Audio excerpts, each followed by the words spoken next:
Salut à tous, c'est Sophie. Bienvenue sur ma chaîne où je partage mes astuces pour une maison propre et bien organisée.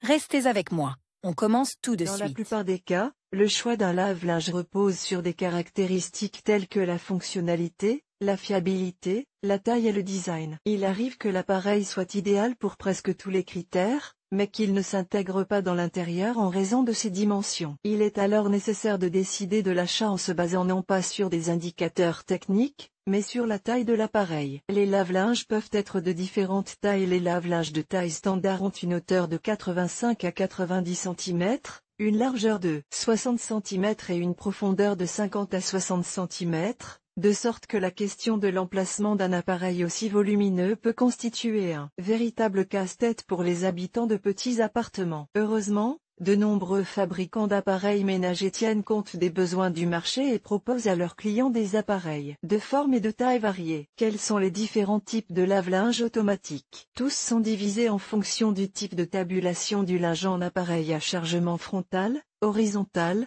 et vertical. Parlons plus en détail des dimensions de chacun de ces deux types d'appareils. Dimension d'un lave-linge à chargement frontal. Ces appareils sont parmi les plus populaires sur le marché des appareils électroménagers. Ils ont un aspect familier pour beaucoup et sont équipés d'un hublot sur le panneau avant. Le tambour de ces appareils peut contenir jusqu'à 5 kg de linge, mais il existe des modèles dont la capacité peut atteindre 10 kg. Les machines de type horizontal doivent être placées dans la pièce de manière à ce que, du côté du panneau avant, il y ait suffisamment d'espace libre pour ouvrir la trappe, poser et décharger le linge. En fonction de leur dimension, les lave-linges à chargement frontal peuvent être divisés en plusieurs catégories. Les lave-linges de grande taille. Comme nous l'avons déjà écrit, la largeur de ce type de lave-linge est d'environ 60 cm, la hauteur de 85 à 90 cm et la profondeur de 60 cm.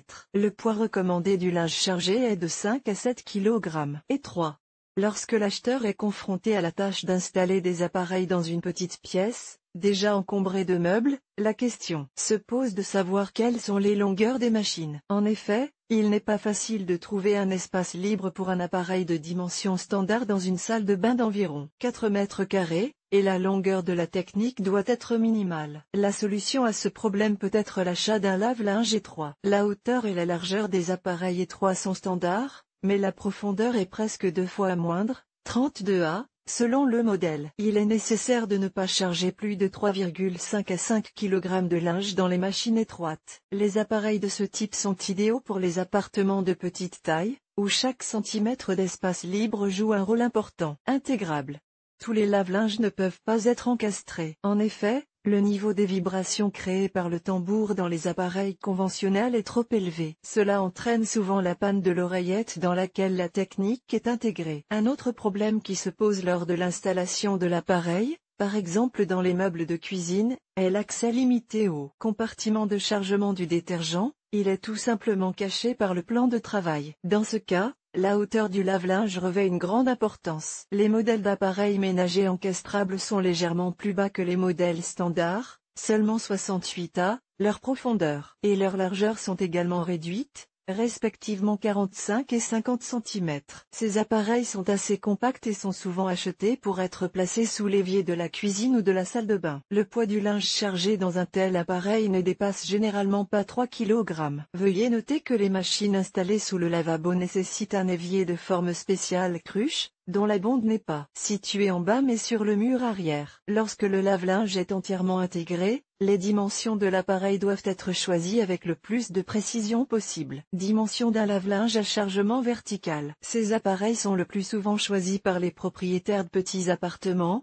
car les machines automatiques verticales n'ont pas besoin d'espace libre à l'avant, leur couvercle s'ouvrant vers le haut. La largeur de ces appareils est généralement égale à 40 cm, la profondeur à 60 cm, et la hauteur est exactement la même que celle de nombreux appareils à chargement frontal, 85 A. Le poids maximal du linge chargé est le plus souvent de 6 kg. Les lave-linges à chargement vertical ont généralement une largeur de 40 cm.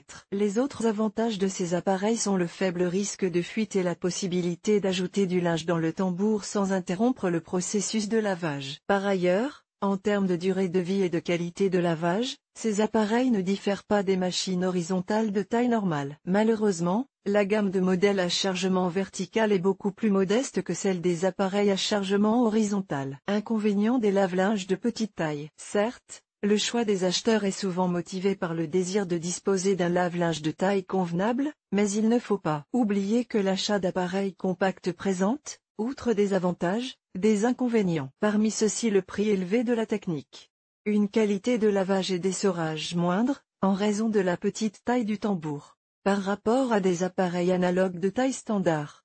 Le faible poids du linge chargé. Tous ces facteurs doivent être pris en compte lors du choix d'une machine pour une maison ou un appartement. Les subtilités du choix et de l'emplacement. Avant de procéder à l'achat du modèle qui vous intéresse, il est très important de s'assurer que les dimensions du lave-linge n'affecteront pas la qualité de son installation. Pour ce faire, mesurez soigneusement l'emplacement prévu pour l'appareil à l'aide d'un mètre-ruban. Ajoutez au résultat au moins 2 cm de chaque côté. Vérifiez que l'appareil ne sera pas obstrué par des conduites d'eau ou d'autres services. Mesurez tous les passages de porte par lesquels la machine devra être introduite. Il est assez rare que le modèle choisi puisse être inséré sans effort. Dans certains cas, il n'y a pas assez de place pour l'appareil dans l'emballage, tandis que dans d'autres, la taille de l'appareil lui-même peut le rendre difficile à transporter. Dans les deux cas, la tâche peut être facilitée en retirant les montants des portes de la maison ou de l'appartement pendant un certain temps. Chers lecteurs, abonnez-vous à notre Telegram,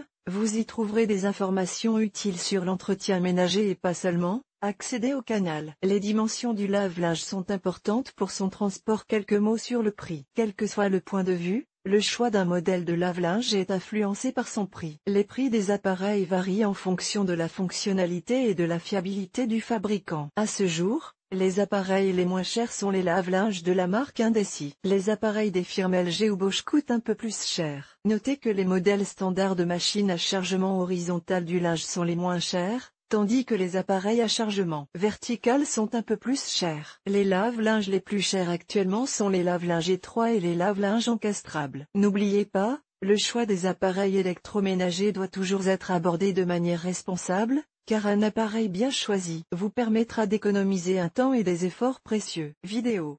Nous vous proposons de regarder une vidéo sur le sujet de cet article. Yulia Dichenko. Je suis persuadée que toutes les jeunes filles d'aujourd'hui peuvent facilement comprendre le fonctionnement des appareils électroménagers. Elle sait qu'une vis diffère d'un tournevis et qu'un fil diffère d'un câble. Je suis heureuse de partager mes connaissances avec les lecteurs.